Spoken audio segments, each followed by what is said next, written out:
everybody. So give you a little quick tour of my office here.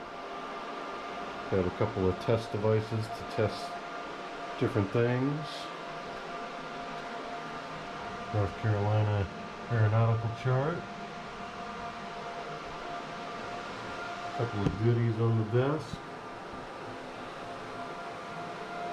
A couple of coins there. Millennium Falcon. But I know the reason why you're all here. It's for this right here. This is our test network rack that we have. It's an APC, I think this is a 27 or 21U, one of the two. So it's got the panels that come off to the side there, so if you ever need to take that down like so. So in this cabinet we're running a Cisco and a Unify system. You can see here. Open this up for you. Got a Unify application server that's not running any Unify. We actually re-imaged this right here, so I'm going to go from top to bottom. This Unify server that they sell is supposed to have the Unify operating system, but realistically it's just a super micro computer inside the Unify's box. So we just re-flashed it with a Ubuntu server image. I have a Unify 16 switch here that's run off of the Unify USG right there, which is just a small one. We have a couple of super micros here, and these are just for testing purposes. These are different application servers, have different VMs that are running on each different one. So then we also have the Cisco aggregation switch. Now this is just a dumb switch because coming off of managed router from your service provider, all you need to do is multiply your ports. So that's why you're able to use a dumb switch as your aggregation to be able to go off into multiple different routers and firewalls and stuff. So this was our USG firewall, which one of the controllers is on one of these super micro application servers. So we just have a VM, a Linux VM running the controller for the Unify stuff, and then that's how we're able to do stuff on the Unify side. Then on the Cisco side, we'll go with the Cisco that I know you guys are never gonna want to get into because it's gonna be way too much money. This is serious Cisco gear right here. This one's ASA 5585X SSP10. We're only using one of the modules right now. The other one's just kind of hanging out up there. Just because since this is just a test lab environment, we don't need a lot of that type of stuff. Then also up on top here, this is a Cisco wireless controller that allows you to do different things on the wireless to control what happens to the client's traffic. Cisco Catalyst 3850-24 PoE Plus. This switch is actually the main reason why I came in today, because this one keeps on going down. We've changed out the power supply. We have rearranged things. We got a different AP, thinking maybe the AP was shorting it out, but it went down even after all that. So we'll see if it stays up while we're here, and if it goes down again, we know that we have a bad switch on our hands. Now granted, all of this gear is pretty old, so we don't really have to worry about that too much. Now coming up here, this Cisco box is what I recommend to all the miners out there. This is a Z3. They also sell Z1s. I believe the Z1s you can't purchase licenses for anymore. So the Cisco Z3 is the next model to the Z1, and that is like a small teleworker gateway is what they label it as. And they also say that you shouldn't have more than 5 clients on there, which if you were doing heavy traffic loads, I could see how that would be the case, but really you can handle as many clients as you could throw at it, as long as it's not exceeding the max number of connections, which is about 2,000, I believe, which just basically means that, you know, if you had 2,000 rigs over here simultaneously going out and trying to contact a mining pool, then, you know, that would be your limit for a box like this size, because you're not really doing any crazy firewall rules besides some simple blocking rules and yeah, just setting up VLANs for different networks, so that way you have some barriers between the two. So that's what the gear looks like. Let's see if I'll pull this out for you. I'm not going to show you the serial or anything on it, but you can see on the back there that it's got some ports there. You got your internet coming in, and then you got ports coming off the back. And the Z3 is actually cool because it has a PoE on port 5, so that's kind of cool. So if you have a teleworker that's working from home and you needed them to be on a secure network and VPN in, but the person has no clue what they're doing when it comes to that, you just send them home with this, and you tell them anytime you want to use the internet for business, you plug into this. But you can also use it as a pretty decent firewall. And later in the video, I will show a picture of what the GUI for the Unify looks like with setting up VLANs, as well as the Cisco firewall to show you what it looks like when you're setting up VLANs and all that kind of good stuff on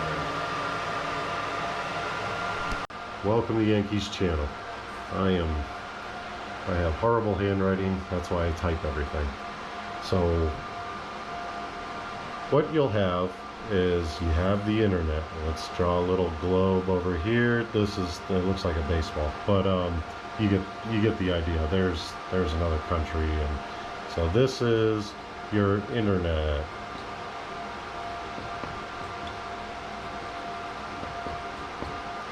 And then we'll call this our ISP, or your Time Warner, TWC, Spectrum,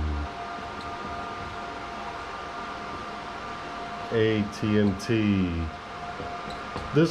And just imagine too that this is very basic, because this is just how you access the internet, is through one of these service providers. And basically what these service providers are doing are saying, yeah, we'll make sure that our network's connected with their network and everybody else's network that has a network out there. And that's what your ISP does. And then from there, your ISP gives you your little modem. And from that modem, they give you a line. And what I always do is, when they give me my modem, I have them put it in bridged. Oh, I didn't spell that right. Hold on. Bridged. Wow, I cannot spell. Bridged. Am I spelling that right? Bridge? Bridge? Hold on. Jesus Christ. Bridge mode. There we go. Bridge mode. So basically what that does is that allows your public IP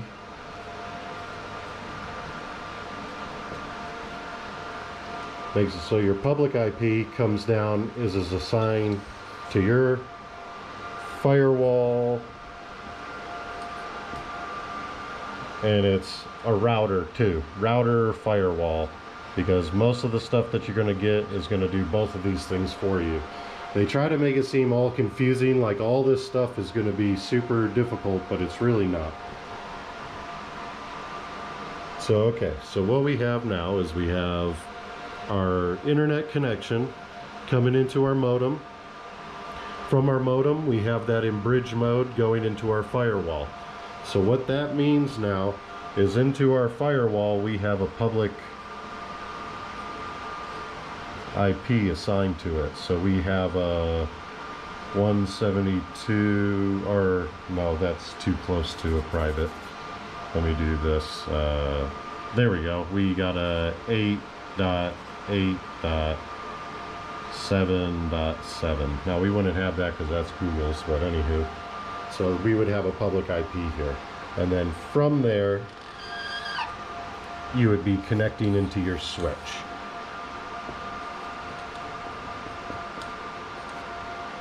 So if that makes any sense right there. So from our internet to our modem, which the modem is in bridge mode, and a public IP is then forwarded to your firewall. From the firewall, that's where you'll actually set up all your VLANs, and then that goes out to your switches. Now I'm going to go ahead and erase all this, and we will go ahead and explain into more depth on what the VLANs. I just wanted to kind of give you a basic idea of what your network looks like, because then from your switch, you know, you could have an access point, or you could have a computer over here, you know, little keyboard down there, or you could have somebody's phone and they're like, oh yeah, okay. So let's erase all this. Now we have our firewall here. Firewall, right? Firewall. And off of this firewall, we have a bunch of ports that are going in.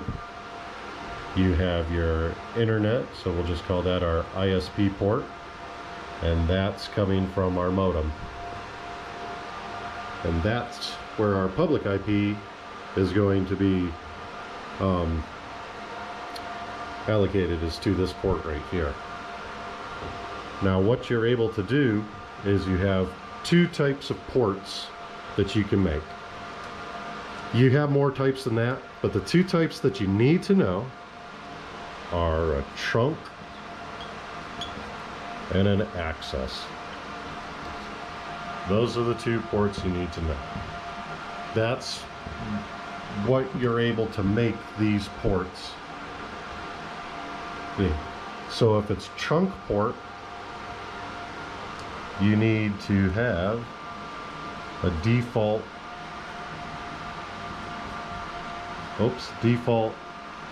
VLAN, and usually it's 1. That's usually what it is. And then what it means is that might be the default. So if I plug in here and I'm not tagging my traffic coming in, then I'm automatically, so if you haven't done anything to your network connection and you're coming in, you're going to be able to communicate on this default VLAN no matter what, okay?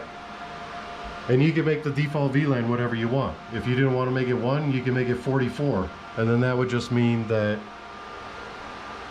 you know, the default VLAN for that trunk port, just whatever trunk port that is,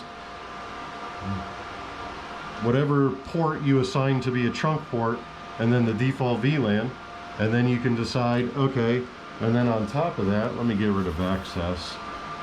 On top of that, I can say I want a tagged VLAN of 2, 3, 4, and 5. So what that would mean is if I had a trunk port right here, say this is our trunk port, we'll label it T, and I have these assignments in here, right? And then say this goes out to a dumb switch that doesn't have any type of smart switch capabilities, right? Goes out to a dumb switch, doesn't have any, you will automatically end up on the default VLAN. Now when you end up with a managed switch or a smart switch, we'll call this managed, whoops. Oh man, listen, I know how to do it, I don't know how to write. The manage switch down here makes it so you can do the same thing that you did in your firewall with either making it a trunk port or a access port. And an access port is actually the easiest thing. Whatever the default VLAN is,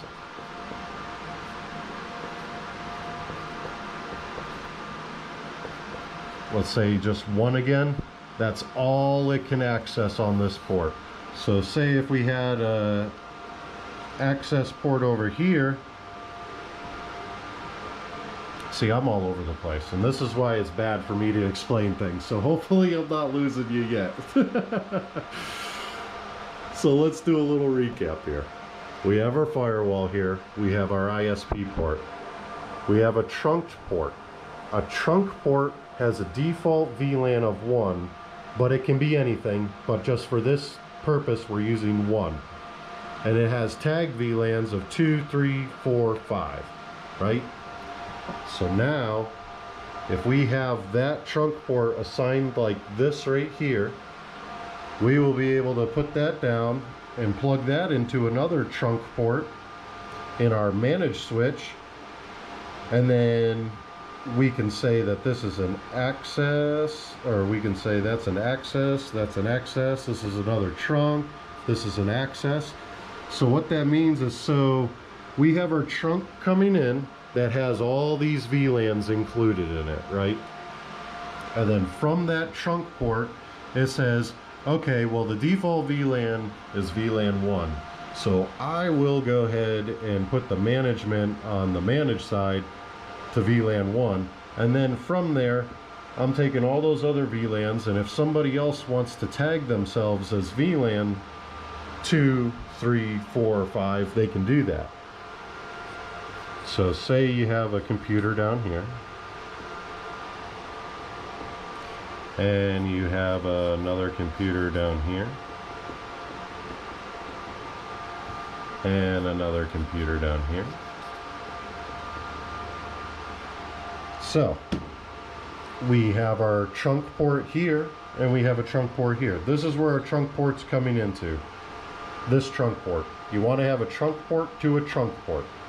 You can do it to an access port, but then that means that it would only be able to access that one VLAN. So if you're trying to trunk multiple VLANs over to a managed switch, you need it to be a trunk port. Trunk port. Just think of it like a tree, right? It's the trunk. This is your default VLAN 1. Everything's got to come into that. But if they want to, they can connect into the other branches. Make a tree here for you. VLAN 2, VLAN 3, and 4. You get the idea. Okay, so now let's get back to this part. From this PC, if we were to just plug, or excuse me, from this PC, if we were to just plug into this trunk port without tagging our traffic, not tagging, not doing anything on our network adapter, it would just go onto the default VLAN up there. Now if we plug this PC into this access port, well, say we set this access to VLAN 2, right? That would make it so this PC then would be on VLAN 2. And then it would go from up to this PC. This knows it wouldn't even have to be tagged on the PC. You would be untagged. So literally this would make it so the default VLAN on this port becomes whatever you set it to. Hopefully I'm not getting too convoluted here, because you know it's hard to explain it sometimes, but once you have that aha moment of you kind of get it, you'll get it. So then say I wanted this to be default VLAN on this access port 3. That makes it so this PC is untagged, but it would still end up on VLAN 3. and this would end up on VLAN 2. And then this one's on 1 because it's still untagged. Now, if you were on this trunk port and then you tagged your traffic coming from the PC as, say, VLAN 5, and that VLAN was part of the trunk structure, like over here, because it says if it's not tagged, default VLAN, that's where you go. As soon as it becomes tagged, then you can traverse over to the other VLANs if you like. But only if that is a trunk port. Needs to be trunk ports for you to be able to have tagged VLANs. So think of T trunk tagged if you want to have other VLANs besides your default VLAN. And then if you want to have your access port, it'll automatically be whatever default VLAN you wanted. It can be default VLAN 1, 2, 3, and that'll still work off of the same VLANs up here.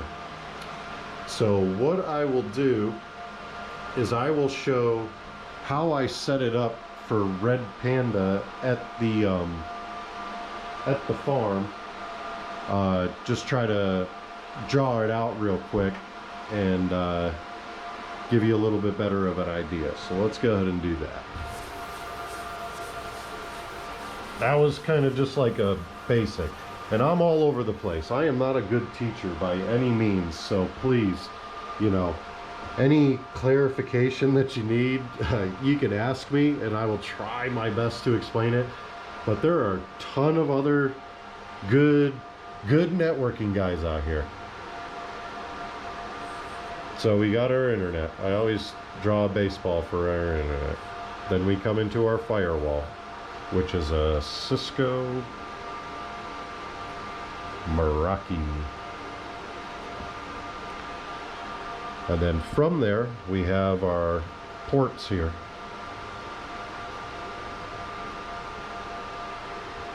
Then over here, or actually, yeah, let me do this. Cisco Meraki, and we have a trunked port coming out of here that handles all the VLANs, and then we have our core switch.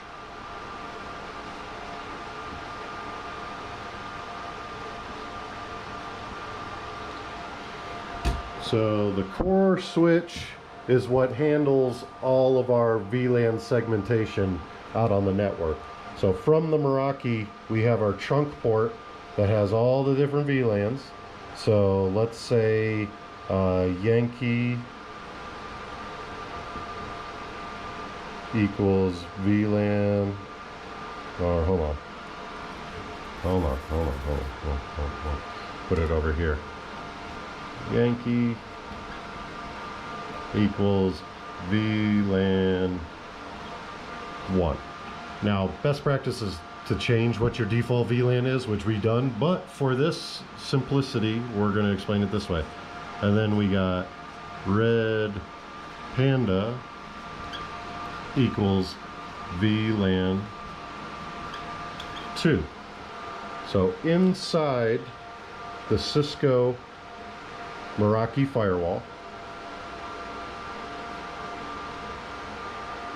and you can do this, and it's the same on Unify as well. When you create these VLANs, you have to give it subnets and networks. So 192.168.1.1 to make it simple. And let's say it's a /24, which a /24 just means it's a 255.255.255.0. You have 254 addresses IP that you're allowed to hand out in this range right here. So this, if you have just a flat network, this is what it is. You don't have any other VLANs on there. All another VLAN is another local network. That's literally the definition of a net, of the LAN part of it. Virtual though. It just means that you're able to have multiple LANs on the different stuff. So then VLAN 2 is set up 192.168.2.1/24. So that means his subnet is .2 in this range. And I'm not going to get into IP ranges and stuff like that because there, like I said, there are plenty of other videos out there that explain it a whole lot better. But just know that when you create a VLAN on your firewall, you have to create a network for that VLAN. If you were to have, I mean, there are reasons why you would only have a VLAN, but you guys aren't going to do that. So we won't worry about that right now. Because just imagine you're basically making it so this one is separated from this one. And then how you also separate that is create a deny rule. So you create a deny rule, Yankee talking to Red Panda, and then vice versa, Red Panda talking to Yankee. So that way VLAN 2 does not talk to VLAN 1, but VLAN 2 can still make its way out to the internet. Because its default route would be a 0000, which any 000s get sent out to the interwebs. So now that we have this kind of explained, that in your firewall, this is what you have set up. Yankee VLAN 1 192.168.1.1/24.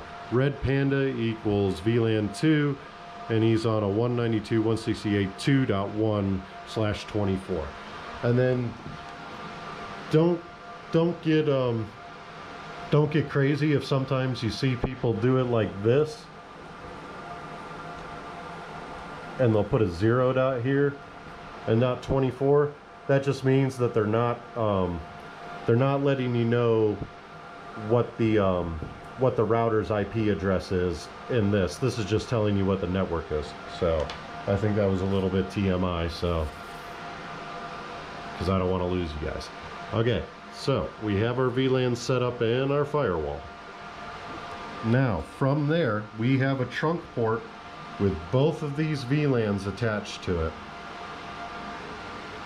Now off here we can create two ports. This is an access port to VLAN 1, and this is an access port to VLAN 2. So this is Yankee, this is Red Panda's network now. And then we have our trunk port that's taking both of those in there, okay? Think about it like that. Internet comes in. We have our two VLANs set up on our firewall. Then from there, from your trunk port, you're going into another trunk port on your core switch. From your core switch, you have access ports set up. So that way, Yankee over here can go ahead and connect to a whole bunch of different switches, or come over here because we have multiple ports that could be all set up off of that. And now you're able to grow and grow and grow and grow and grow. And you're separated from the two different VLANs. So now Red Panda comes over to here, he's just going into his, and then you don't need to set up anything on these. These switches could literally all be dumb if you wanted them to be, because as long as they're coming back to this access port right here, or another access port that's on the same VLAN over here, and say over here you had an access port, and then over here you had an access port, and over here you had an access port. You could literally make it so from there they would all end up on that VLAN. 2, 2, 2, 1, 1, 1, 1, 1, just like that. Hopefully that doesn't blow your mind too much.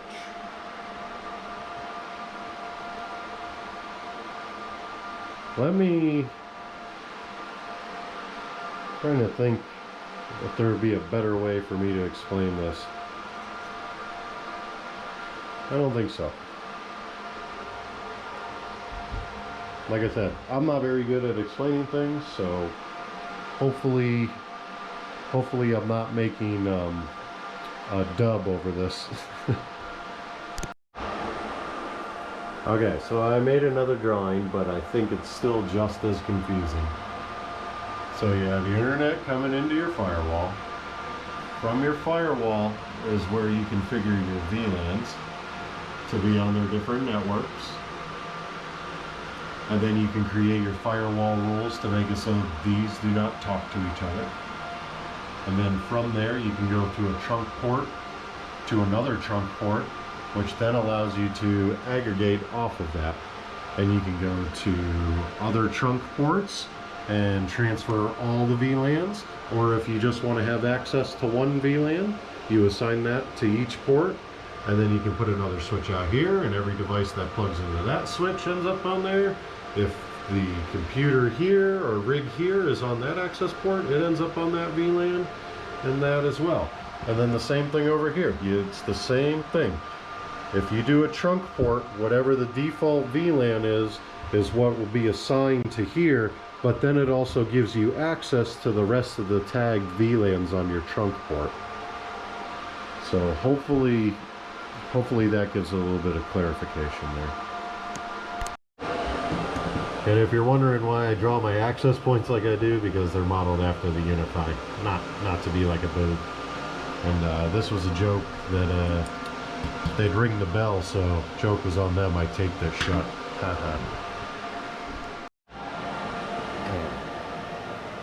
I'll try to explain it coming off of here.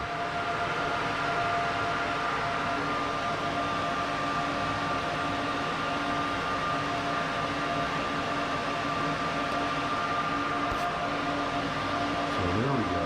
You see the internet, and then from each one of these ports, you can make those an access port on a different VLAN. And then from there, you'd be able to make it so dumb switches, just like this one right here, could literally be onto that VLAN. And then if you wanted to, you can make it so one of these switches is like a aggregation switch that goes out to all the different switches that you want on that VLAN. So literally you can turn, one port into many, but then obviously if you wanted to go the more professional route, that's when you end up getting into these managed switches here. And just like the Unify gear, that's why the Unify switches and access points and everything like that are great. The firewalls are great, but they are a little limited in what you can do as far as ease of being able to do certain things. Now VLANs, all that routing, all that kind of stuff is good, but then when it comes to certain firewall rules, not so much. Whereas the Cisco, when you make a firewall rule, you best believe that rule is going to take effect in there. Sorry guys, this video is running a little bit long, so I'm going to go ahead and cut it short here. Stay tuned tomorrow for part 2, where I will go through the GUI for the graphical user interface for both the Unify and the Cisco Meraki gear. So stay tuned and enjoy the time lapse. See you.